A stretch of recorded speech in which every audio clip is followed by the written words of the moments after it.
So what did you miss at Jubilee today?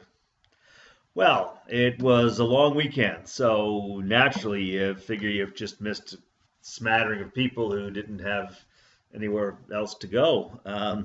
But you're wrong. You missed a lot of people who chose to be here today, chose to be in community and to sing and pray and just be together. And it was pretty wonderful.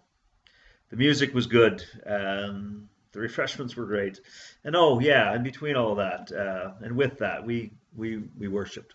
We connected to each other and to God as we experience God. Today we wondered a little bit about the story of Jesus feeding 5,000 plus people.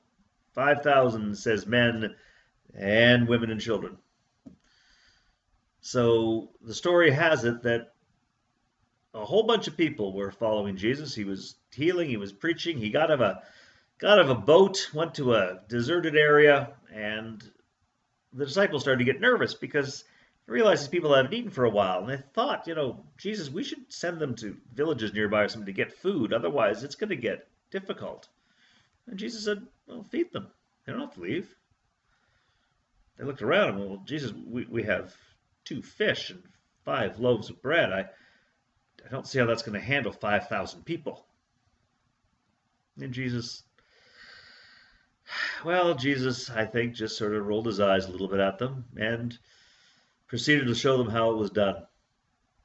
He broke the bread and he handed it to them, and they shared it with the people. They shared the fish, and the story has it that everybody had the opportunity. Everybody was given food. Everybody was fed, and in the end there were leftovers, more perhaps than they'd started with.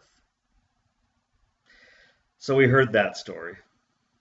We heard some other great stories, and it would be tempting to talk about the other stories, but we had to come back to that story because it's foundational. It's for many of us, it's one of the first stories we ever heard. For some of us, it's the story that proves absolutely that Jesus is God. Jesus breaks all the rules. Jesus can do things that physics don't allow for. For others, it's an incredible miracle. It's the moment that everybody decided that they could share, and they started bringing food out of their pockets and purses and started to contribute to the greater good. Everybody gave up their desire to be selfish or to hoard, keep food to themselves, and instead shared. And when they shared, they discovered there was more than enough for everybody. We talked about both of those possibilities. And we talked about how those are often in conflict, that there are those who want to believe one and therefore can't believe the other. Either God is present in Jesus or God is present in us. Either the miracle is something that Jesus did or the miracle is just something that we do. And when you read it as history, it does become a contest. Who's right? We can't both be right. But I suggested today that maybe we might consider reading this like a parable. Not a parable told by Jesus, but a parable about Jesus.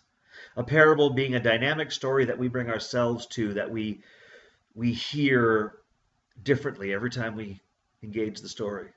It says a myriad of things to us, depending on our need and our context.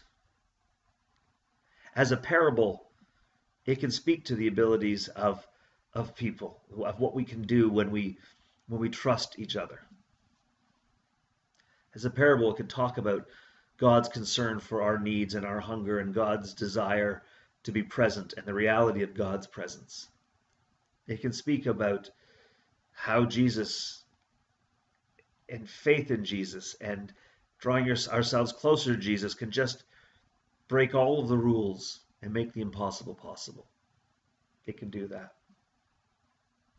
But today, as we considered a parable, I also wondered, what if the story is not the fact that in passing things out, people started to add their own, but in passing things out, the people discovered they didn't really need the bread or the fish, thank you very much, that it was the disciples who were worried about the hunger, not the actual people themselves. They were okay, but they appreciated the honest engagement. And read like that, it made me start to wonder about my own life, the times that I get overly excited about things and turn things into crises that maybe aren't. When I imagine there's no way I can handle this thing in front of me. It's like feeding 5,000 people. It's like learning to live without a loved one. It's like learning to cope with a diagnosis. It's like going into the home of somebody who's facing tragedy that I can barely imagine. And I say to myself, there's no way I can do this. All I have is a little bit of bread and a couple of fish. But when I engage, when I enter in, not waiting until I'm sure I have enough, but entering in with what I have, I often discover that I do have enough. That sometimes that the demands aren't as great as I thought they would be. And I think this is something for us to consider when we're dealing with a political horizon that frightens us, or groups of people that we don't understand who seem to want more than we can offer, who are demanding justice and rights that threatens our privilege, that threatens our way of life. And we say, well, we can't possibly do that. We don't have enough to give you what you want. And this parable says to me, says to us that in fact, maybe we do have enough. Maybe we're actually overestimating the cost. And if we would just begin to engage, we'd discover that a couple of fish, 5 loaves, even though it's all we have, is enough. I don't know. Parables are those kind of things that you're meant to think about and talk and pull and stretch and wonder together. So even though you weren't with us today, I hope you'll take some time to think about that story and begin to wonder what it might mean, not as a piece of history, not as proof of one thing or another, but in fact as a parable, a story meant to make you wonder and think. Something to do on the long weekend. Something to do until we get to see you again, because it would be good to see you. Until we do, God bless.